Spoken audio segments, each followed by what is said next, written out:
So, it was about the time to make the long trip from my home in Nagoya, Aichi, Japan, to my hometown in Mississauga, Ontario. Just think Toronto, in Canada, to visit family and friends. And I thought I'd make a video about it, highlighting some of the differences between life in Japan and Canada, at least in my experience. To start with, Nagoya, the place I live in Japan, is the third or fourth largest city, with a population of about 9.5 million people. In this regard, it's much the same size as my hometown of Toronto. As mentioned, it's really the city of Mississauga, but right next to Toronto, and in the Greater Toronto Area, or GTA, which has an estimated population of about 7.1 million, so they're pretty close in size in general. Nagoya is about 366 kilometers from Japan's capital city of Tokyo, and it takes about 1.5 hours to get there by bullet train or Shinkansen, so this factors into the already long flight time between the cities. So the transportation time we were looking at, including local trains, bullet trains, a direct air route, which is highly recommended, and transportation from the airport in Mississauga, is about 19 hours, including waiting time, if all goes well, which it did on the way there, but coming back was another story I'll get to later. So, we waited around at Haneda Airport in Tokyo. On a side note, Tokyo has two airports, Narita and Haneda, and I can't emphasize enough that choose your flights from and to Haneda Airport, which is located in Tokyo City itself. It will save you a lot of time and money than using the Narita Airport. There's lots to do there if it's your first time. You can check out my video about what to do at Haneda Airport here, but I've been so many times I just headed for the departure gate and relaxed until the flight. After a luckily uneventful flight with Air Canada, the only airline offering direct service between Toronto and Tokyo, and trust me, whether you like Air Canada or not, direct flights mean a world of difference in terms of time and less hassles. We speedily went through Canadian customs and grabbed a limousine taxi to where we were staying. Choosing a mode of transportation to get to where you're going to stay in Toronto really depends on location. But for us, it made much more sense to take a limousine or a taxi. Rates for these limousine taxis and regular taxis are flat rate from the airport depending on the location you're going to, so do your homework to see what's best for you. The limousine ride is only a few dollars more than a taxi, and the comfort is much better, so I'd recommend it. Our bill was about $67 for a 30-minute ride, but of course this is Canada, and a big difference from Japan is that you should leave a tip. So we ended up paying about $80 Canadian in total for the ride. Oh my god. Anyways, we arrived at my parents' new condo. Well, it's not really new, but they just this year downsized from our family house of over 50 years, so it's the first time I'm seeing it. Want a quick tour to see what it's like? Here we go. Walking into the place, and we're greeted by a good-sized living room and dining room.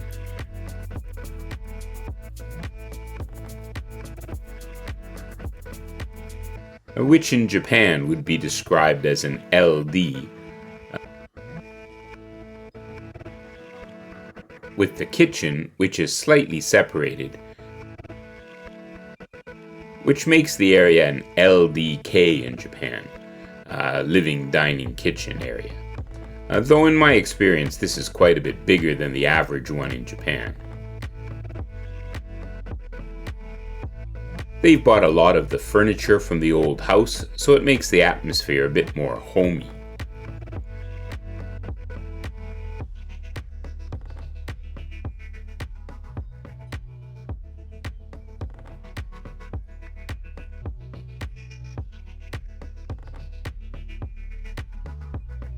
As you can see, a key feature of the unit is the sunroom, with great windows and a nice view of their Mississauga neighborhood.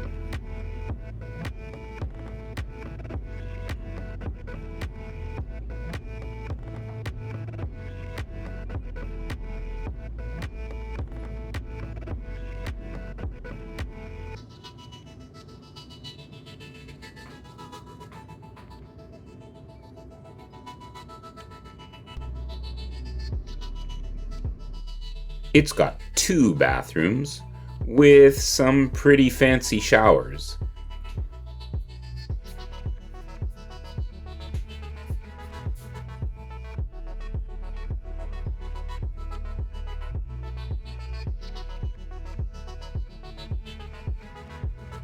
There are also 2 bedrooms, though I'm just showing you one as we're staying in the other one, and it's a bit of a mess.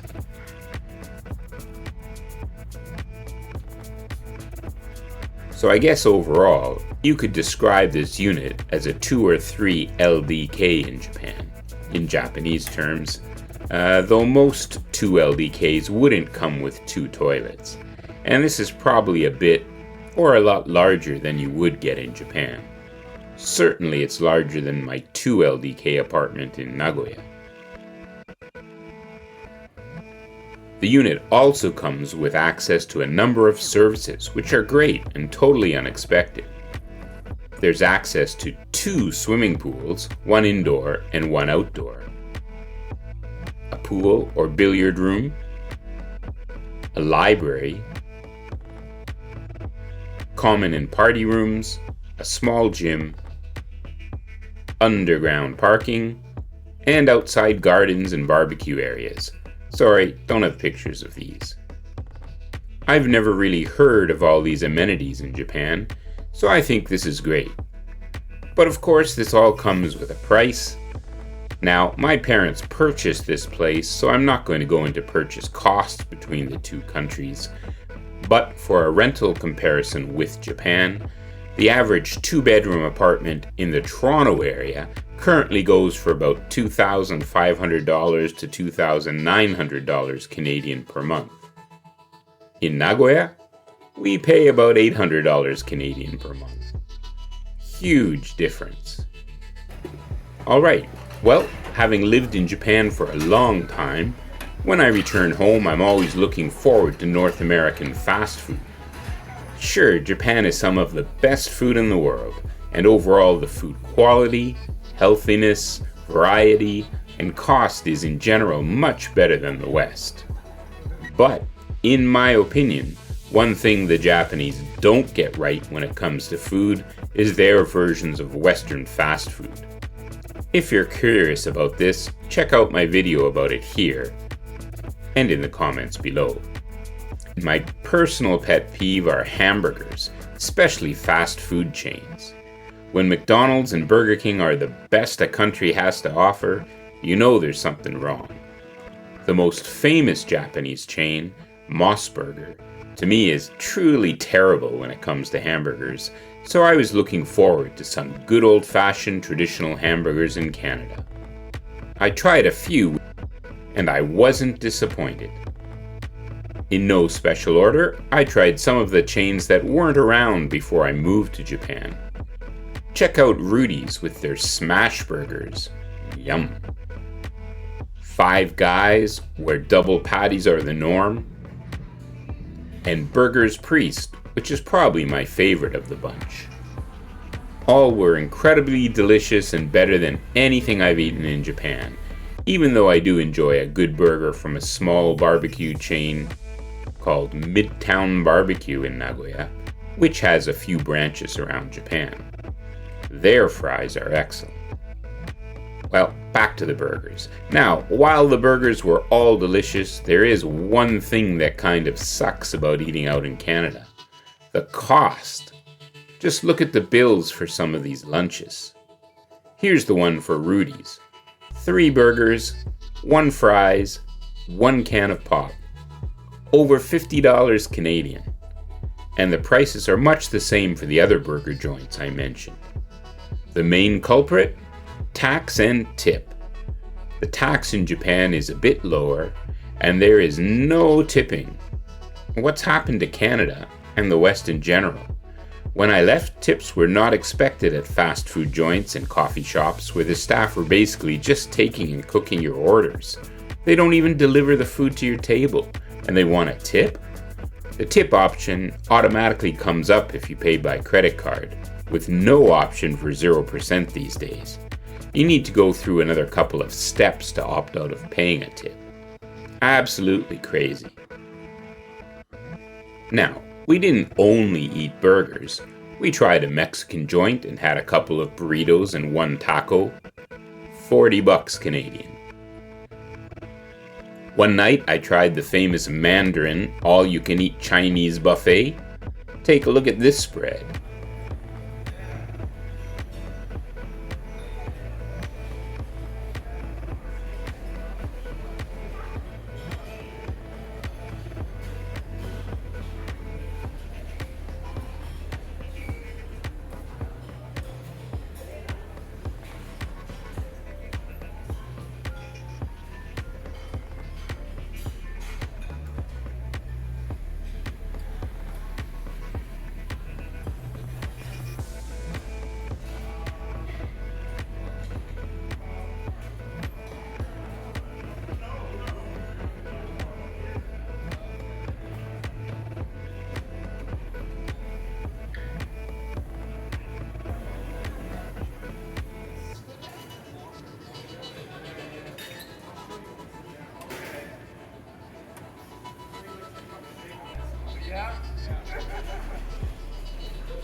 And the price.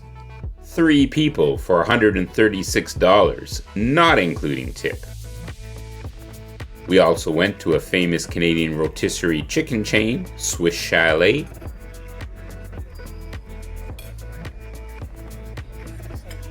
Which was about $140 for 4 people. And we went once to a breakfast place with the family. Luckily, I didn't pay for the breakfast stuff.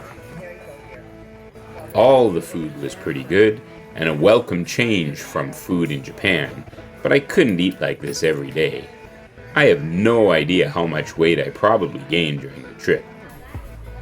Luckily, most of the food we ate was good old home-style cooking.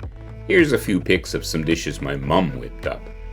Delicious, and I dare say a bit healthier. Well, except for the desserts.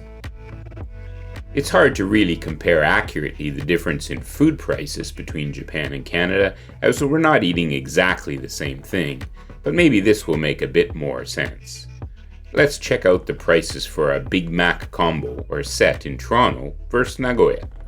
In Toronto, it's about $13 for a standard Big Mac combo, while in Nagoya, it's about 750 yen, or about $7. Almost half the price for the same thing. Alright, enough about food for now. How about beer? Beer's big in Japan and has always been in the modern era.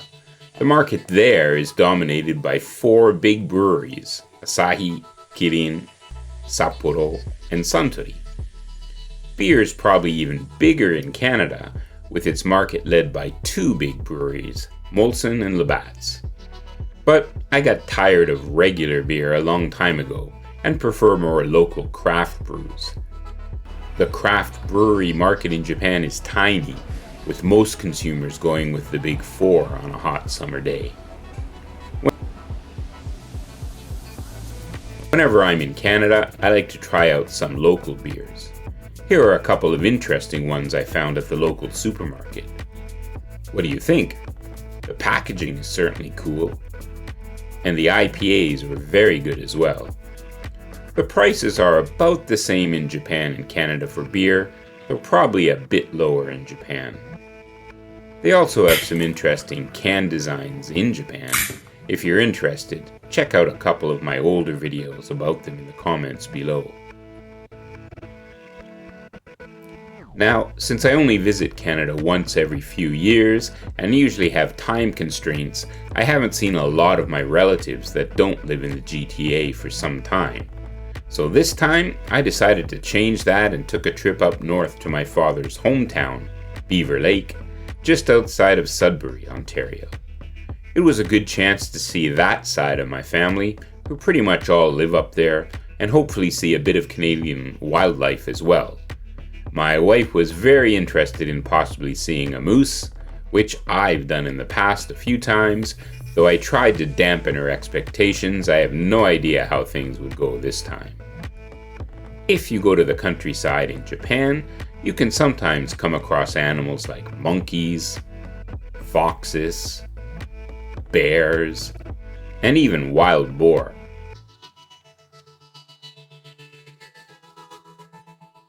In this part of Canada, it's possible to see deer, bear, rabbits, and maybe the aforementioned moose as well. So we packed up the car and headed off for the approximately 5-hour drive to Sudbury. The landscape in this part of Canada is very different from Japan. Here's a few shots of driving on the highways in the 2 countries and the different scenes of nature that you can see.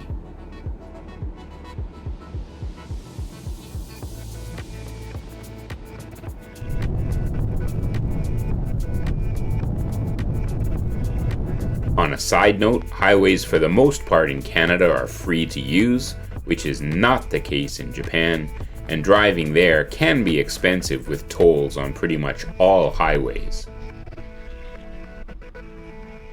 Gasoline was pretty much around the same price, about $1.62 a litre in Toronto, compared with 174 yen in Nagoya, about the same. There are fewer rest stops on Canadian highways than in Japan, and at least in Ontario, they mostly seem to be pretty much the same, with a gas station, washrooms, and fast food chain shops. We had to stop for lunch and a snack, so we tried a muffin from the iconic Tim Hortons donut and coffee shop, as well as a slice of pizza, much better than the equivalent chain shop in Japan. Here's a quick look at a rest stop in Japan we went to, which is pretty typical.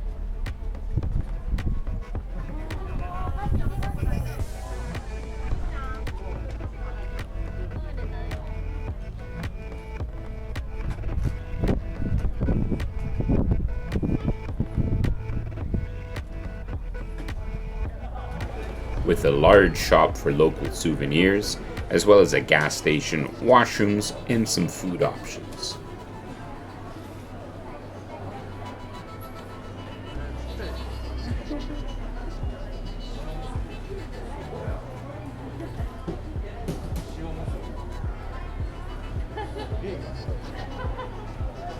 Anyways, we pulled into our hotel or motel in Sudbury, Not very cheap at about $120 a night with a view like this, compared to an equivalently priced hotel in Japan with a view like this.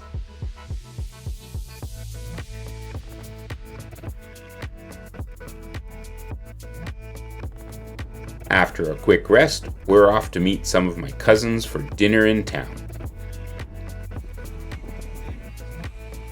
While waiting for them, we saw some famous Canadian wildlife, the iconic Canada goose. This group of geese seemed to own this part of town as they were experienced at crossing busy streets.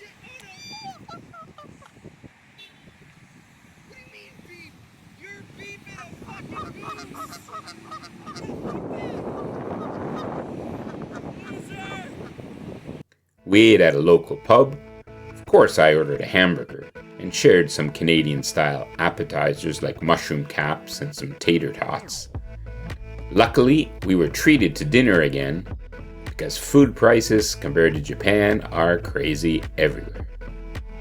It was a great time catching up with these cousins, and we were eager to meet more relatives the next day at their beautiful house, which he built by himself. We got a nice tour of their property and also could check out their extra cabin, barn, woodshed, and sauna, a Northern Ontario staple, all of which he also built. And of course, we had a nice lunch with all the baking, sandwiches, and delicious cakes and pies, all of which were homemade. A highlight of our trip was also a boat ride around the lake they live on. Here are some clips of the beautiful Northern Ontario scenery.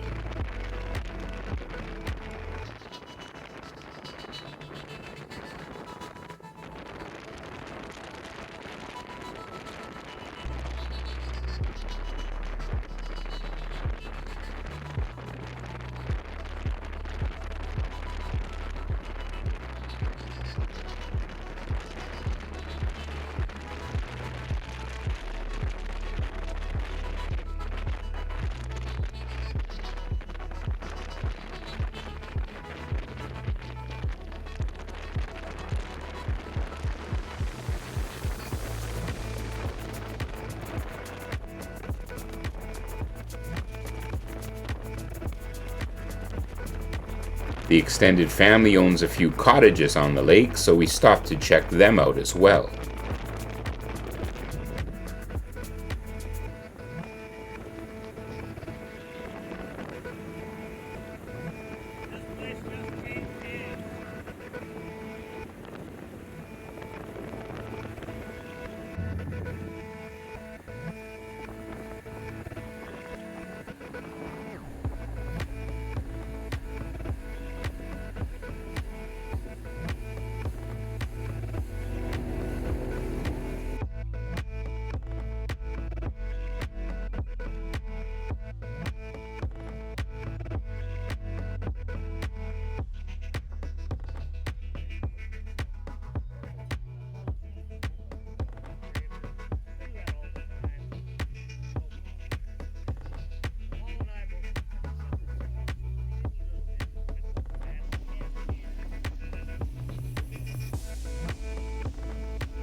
It was great seeing everyone again after all this time.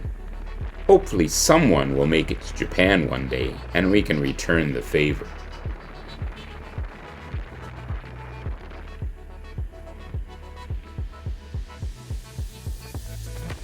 The next day we headed back to Toronto but stopped at the French River Provincial Park and Trading Post, which is kind of like a souvenir shop. Now, I thought the provincial park would have a nice walk along a path to experience nature, but no, this was a real hike.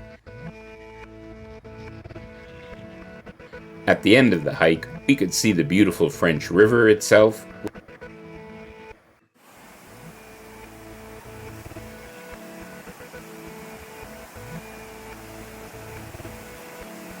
We stopped at the information center for a quick air-conditioned break, and I unfortunately left my favorite hat there.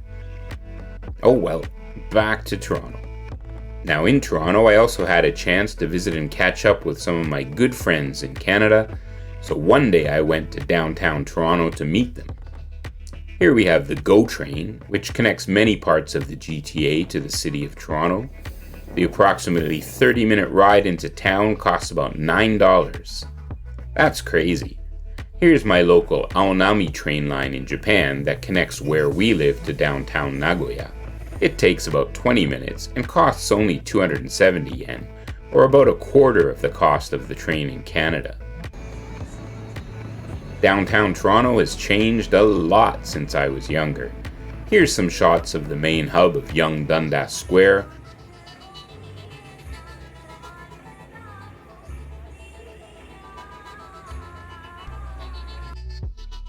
which has recently had a politically correct name change to Sankofa, a word from Ghana that loosely means to go back and retrieve. I have absolutely no idea why they changed it to this, or what relationship Ghana has with Toronto, and it's a bit strange to me. For all my non-Japanese viewers, here are a couple of shots of downtown Nagoya in comparison to Toronto.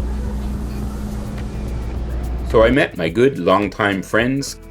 I also was lucky enough to attend a Toronto Blue Jays baseball game. Here are some shots of the view from these great seats, though I won't even mention the cost because it's gotten frankly ridiculous.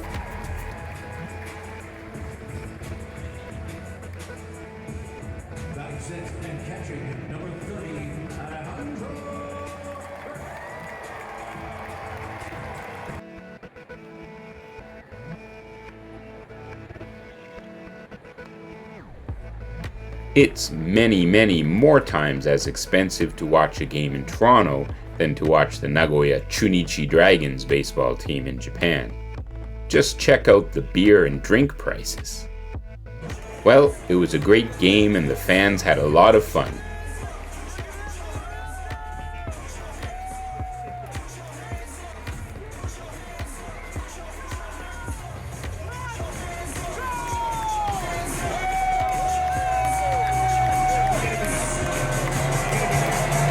Oh, and the Blue Jays won.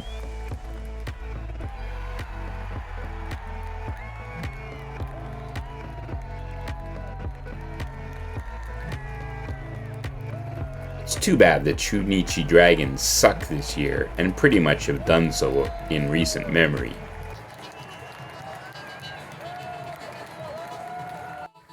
Alright, back to nature. Yes, there is nature in the big cities of both Japan and Canada.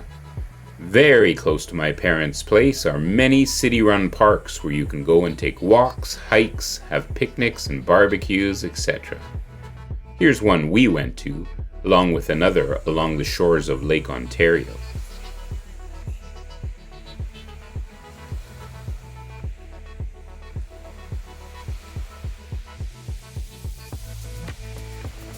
Things look a wee bit different in Japan.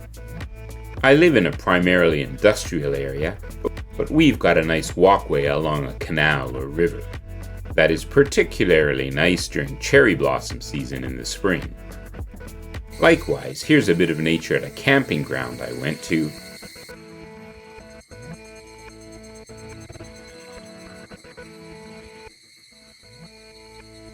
The style of barbecuing is vastly different than in Canada, but also a lot of fun. Can't say which I really like better, as both are great. Some small interesting things from my trip to Canada. Japanese shops and retail outlets are appearing everywhere. Here's a famous barbershop company I found in the heart of downtown Toronto. It's a little different than the one in Japan though, which is a strictly budget barber chain. This one in Toronto?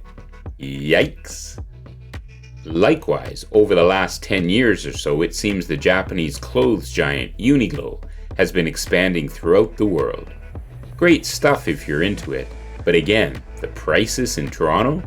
This same shirt in Japan is less than $10 Canadian. Here's something I just stumbled across on this trip. Bicycles are a big thing in Japan. They're everywhere and used by everyone. This compared with Canada, where the number of adults that use them are minuscule in comparison. But I found this interesting public bicycle repair thingy on the street in Mississauga. It looks like it's got a tire pump, tools for repairing your bike, etc. And it's free for anyone to use. That's pretty cool. We also saw all these rental e-bikes and e-scooters everywhere. The weird thing in Canada is that people just leave them everywhere. I guess there's some app or something that tells you where you can pick up one of these. E-bikes in Japan are pretty common, and rental ones are everywhere, and they're a lot of fun, though usually it seems a bit more orderly with specific drop-off and pick-up stations scattered throughout cities. They are great to use if you're a tourist looking for a cheap way to explore a new city. And one more big difference between my homes in Canada and Japan, the summer weather. People in Toronto I talked to were complaining that this summer was extremely hot and they were hoping the heat wave would end soon. The temperature while we were there ranged from the mid-20s to the low 30s Celsius.